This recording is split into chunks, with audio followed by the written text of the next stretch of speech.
Can you tell us a bit about your experience of anxiety? So it's my first experience. I've had anxiety since I was about 15.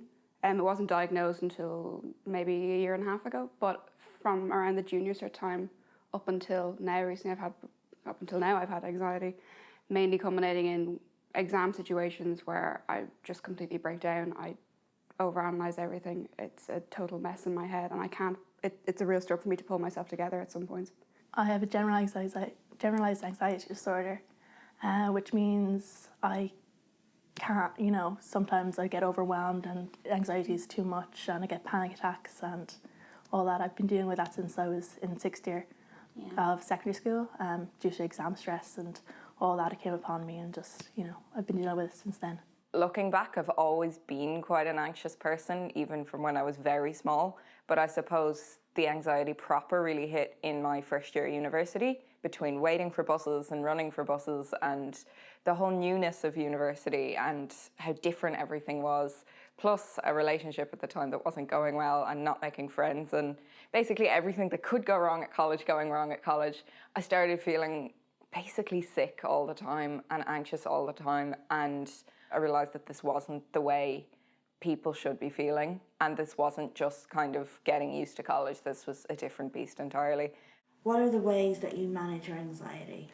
Managing my anxiety, a lot of the time it's me having to talk to myself and being like, you need to balance things out, you need to take a break. So if I find myself getting really, really stressed out, what I will do is I will shut down whatever I'm doing, I'll stop it, I'll take a step back, I will go watch something on the computer, on Netflix, I will talk to my friends, I will do anything to just distract me and come back to the problem later on, because I feel like if I'm tackling it when I'm stressed, it's not going to happen, it's not going to work for me.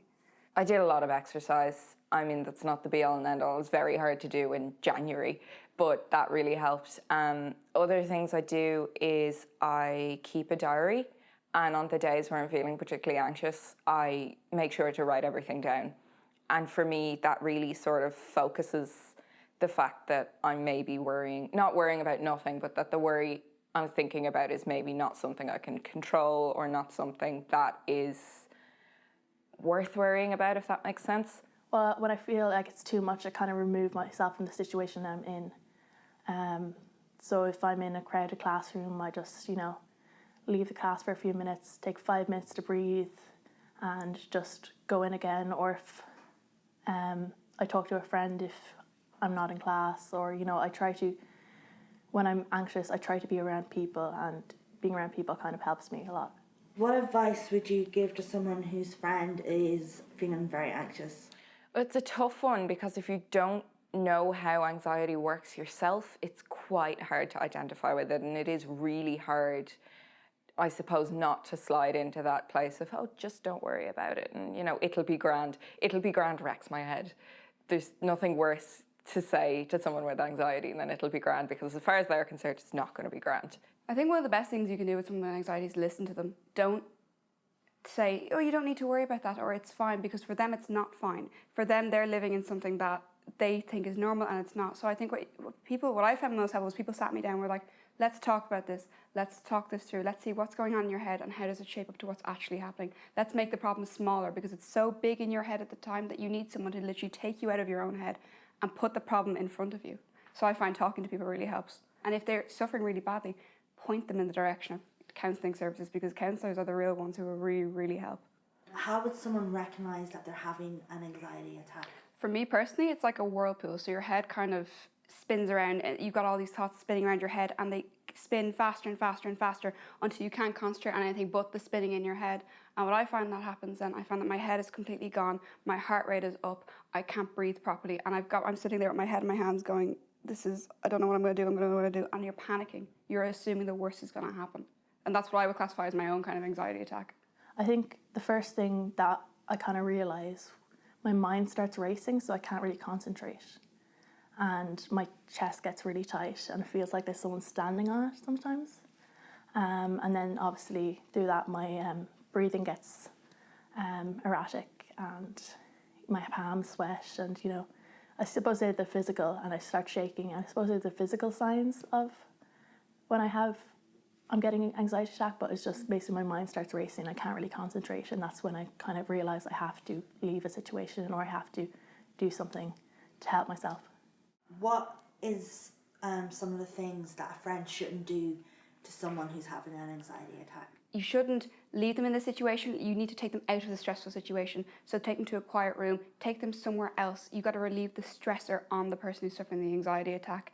Don't just say you need to calm down or control your breathing. You need to just physically remove them if they can, if they're able to physically remove them. And just, if they don't want to, don't put your hands on their shoulders. If they don't want to be touched, you'll know generally if they recoil. Just stand there and let them know that you're there. Keep eye contact with them and keep them calm. Keep their breathing calm is the main thing I would recommend. I suppose just stay with them during the panic attack. Don't leave them alone. Panic attacks are scary to have. And sometimes if it's your first panic attack, you don't know what's happening at all. And so that's really scary. So I suppose just stay with them. Maybe put your arm around them if they're okay. Make sure they're sitting up straight so their chest is open and they can get their breathing back to normal again. And just say, basically, you're going to be okay. Not, you're okay. I think that's the worst thing you could say to someone. You're okay right now, because in that situation, you're not okay. What one piece of advice would you give to someone who's at home now watching this video and is experiencing anxiety? You're not on your own, because loads of people have anxiety. We all experience it at different levels. But what I will say to them is you need to talk to somebody, because you can't. Being on your own with anxiety is a horrible, lonely, polarizing experience. And people are very, very understanding, and people are really helpful. So talk to someone about it. Talk to your friend, talk to your family, talk to a teacher, talk to a GP. Just talk to somebody, just say it to somebody, because it'll make it half as big as it seems in your head. It'll make it a lot easier for you. If you're, I suppose, a little bit suspicious about how you're feeling, and you're beginning to think maybe something's not right here, but I'm probably overreacting, or it's just normal, just, I think, start writing it down and start taking note of maybe any patterns in it. And I suppose if it's an ongoing, I feel anxious, I feel sick, I feel worried, I feel sad for a week or 10 days, maybe start thinking about that. And that's just, I suppose, it's taking that first step of maybe acknowledging that the way you're feeling on a long-term basis is not okay.